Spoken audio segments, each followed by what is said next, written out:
Really filing in very strongly now, and I've got to say the weather, the breeze seems to have slowed down a little bit, and the sun's out. It really is perfect weather for the day. Scratching from the first is number 12, Lady of the Pines. We have a field of 19, and as Tim has mentioned, there's a riding change on the top one here, Absurd.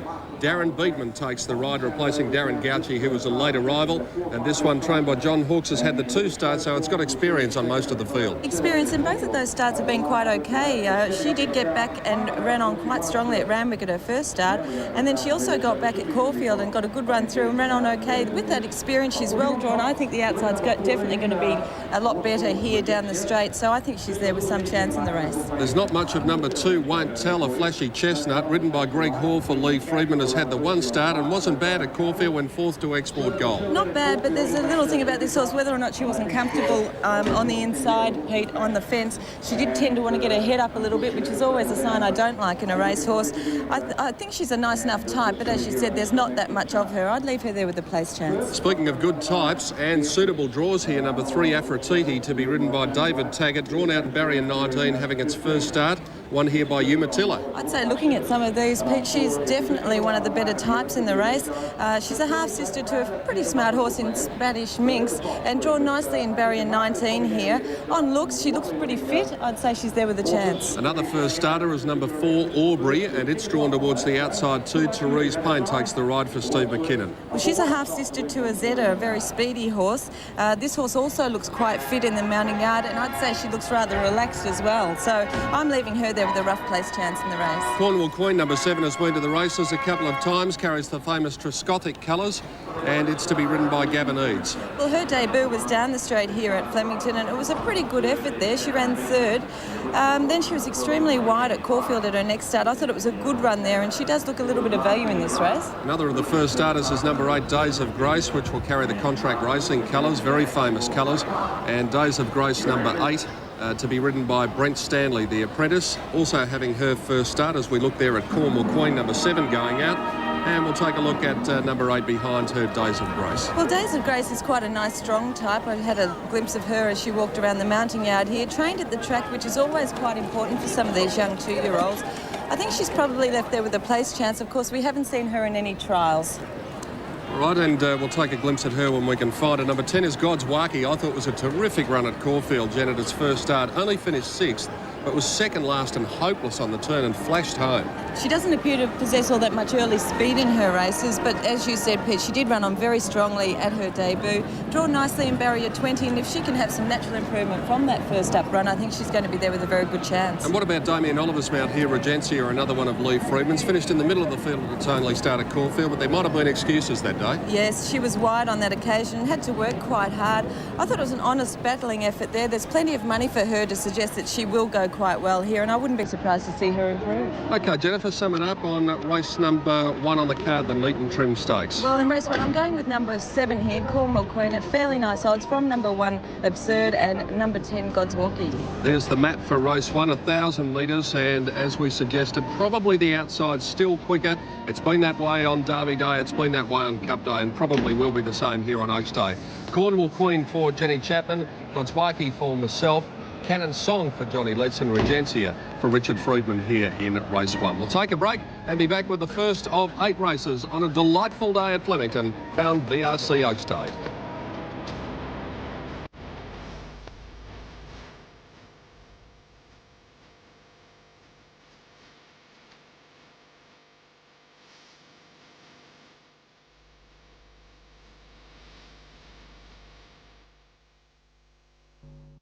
Imagine coming face to face with the X-Files Scully and Mulder. Imagine being personally greeted by Princess Diana. For a group of selected Australians, these dreams will become a reality. Dreams can come true. 7:30 Sunday, a premiere special that will give you goosebumps. An hour of hope, inspiration and miracles in the making. Join Daryl Braithwaite and a host of celebrities, including Gillian Anderson and David Duchovny. The truth may be out there, but so are dreams. An all-new Dreams Can Come True, Sunday on 10. Chrysler Jeep dealers are proud to announce their first ever sale.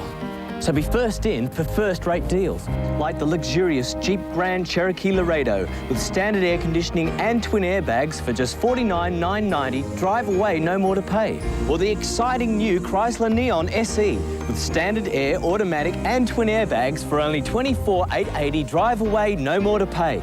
These deals can't last, so hurry to your Chrysler Jeep dealer's first ever sale.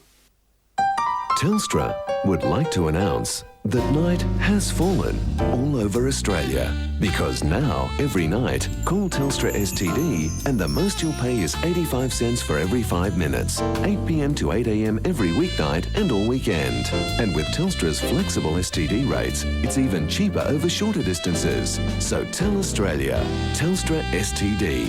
At 85 cents for every 5 minutes, it doesn't cost much to stay in touch.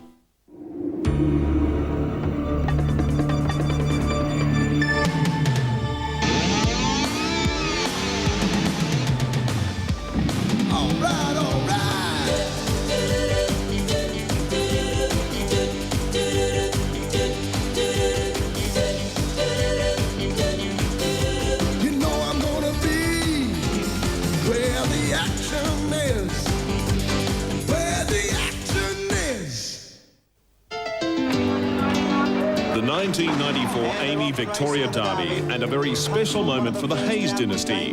Blevick, bred and part-owned by Colin and trained by his son David, won one of the most exciting Amy derbies in recent times. Blevick and hot favourite Damewin fought out an enthralling battle down the famous Flemington Straight, but Blevick, with jockey Rodney Griffiths throwing everything at him, proved the better stayer. This has been another classic Amy Victoria Derby.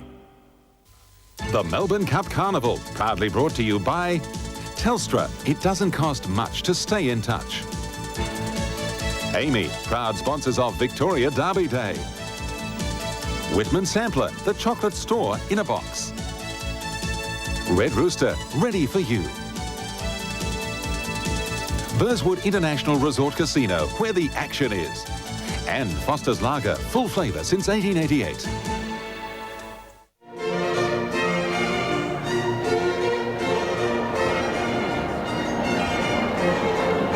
Back to Flemington on the third day of the Carnival, Crown VRC Oaks Day, a magnificent day, absolutely tailor-made for racing. And of course, the tote figures and the bookmakers' figures will be all important. We're going to have a look at the tote figures shortly to Tim Gossage, but here's Dan Malicki first of all. Absurd, the tote favourite, $3.20 with Darren Beedman to ride. Won't Tell at $15 or just under that mark. Cornwall Queen well in the market at $9.80.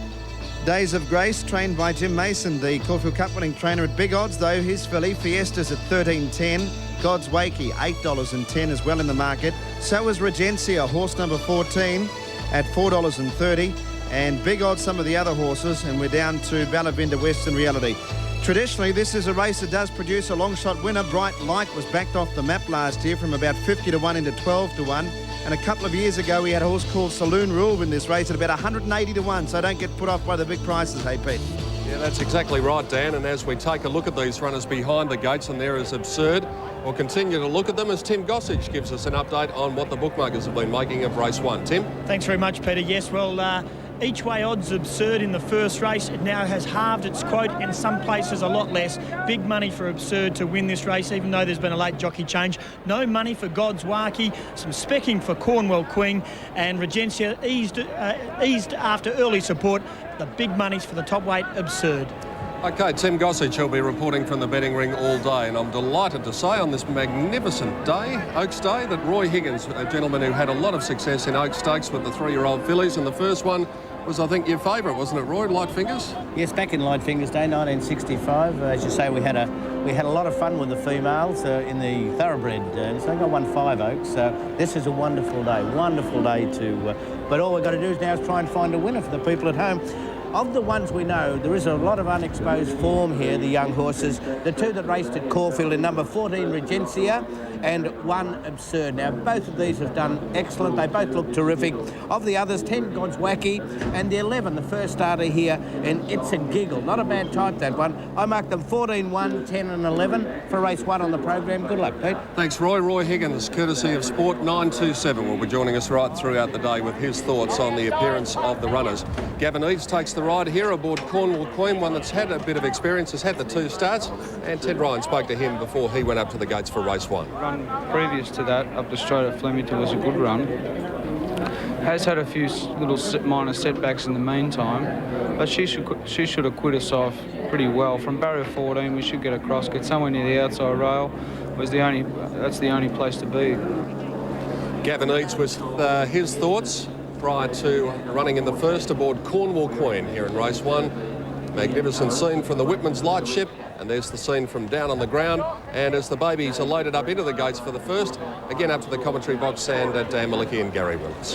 Thank you, Peter. Some outstanding looking fillies. Absurd, heavily backed. It is clearly the favourite on track, Gary. There's a lot that I know took both our eye, but you were full of praise for a number of them. Yes, well, I definitely like number 5, Cannon Song. It's by Rory's Jester, trained by Peter Hayes, but gee, it's good odds. It's about 30 to 1, I think. And the other one I like the look of was Cornwall Queen, one ridden by Gavin Eads. I noticed a lot of the horses that are drawn on the inside section of the track have drifted noticeably on course today. Are they going a bit over the top, do you think? I think so. Look, it wouldn't surprise me to see if you've got speed on the inside and you're prepared to take the risk, I'd be inclined to come up the inside today. Like, you've got a headwind, I think you'll need a bit of cover. There's Absurd going in. He's a beautiful-looking youngster. Aubrey, John Hawkes. riderless at the moment, is the Steve McKinnon-trained Aubrey. But this track has dried out, remarkably well. And the outside, if you can get right to the outside rail, that's definitely the fastest part of the track. But they all can't get there. But with the two-year-olds, it's a bit difficult to get them to the outside because most of the jockeys here ride with the stick in the right hand. When they're under a bit of pressure, they're inclined to shift in. So if you've got a bit of speed on the inside with you and you can get something to come up with you, I'd be game enough to do it.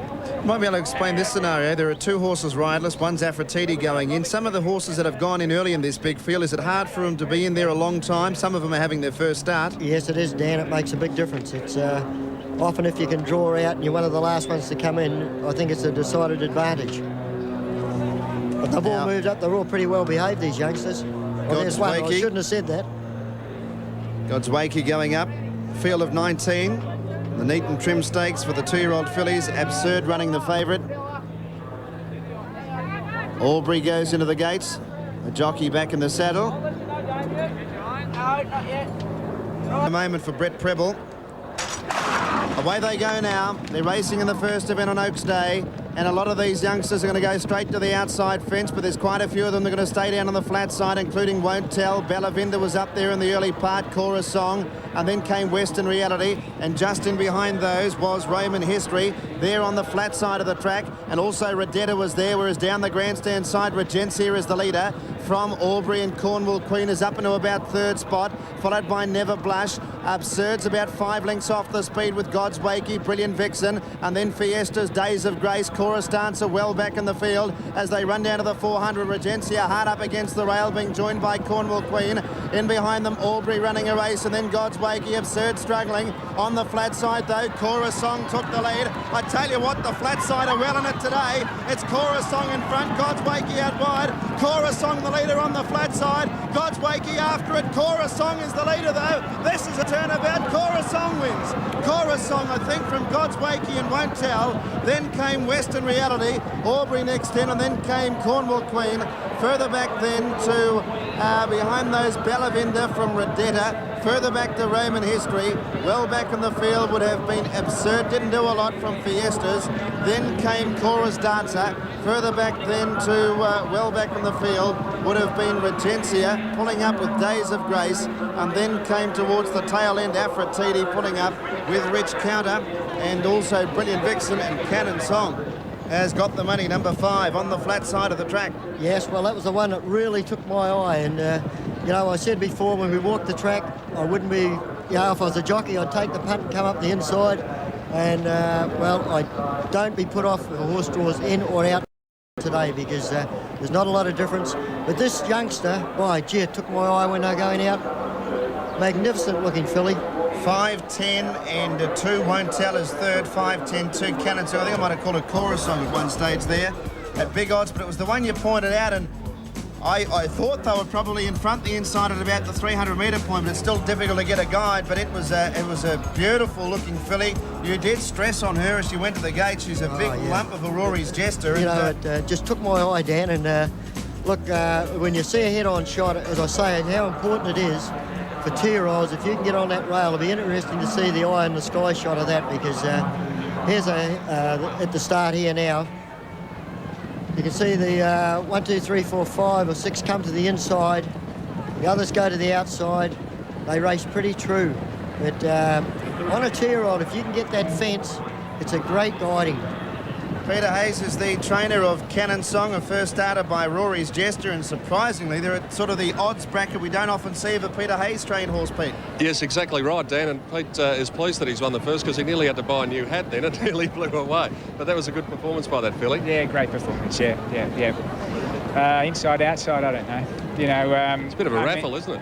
Yeah, I mean, she is a very good class filly, this, and we went into the race very confident, apart from the inside-outside guys. I don't know. You know, maybe she's just that much better than him. I don't know. But anyway, very pleasing. Did you have any idea? Obviously, you walked the track or had someone walk the track. And what was your opinion?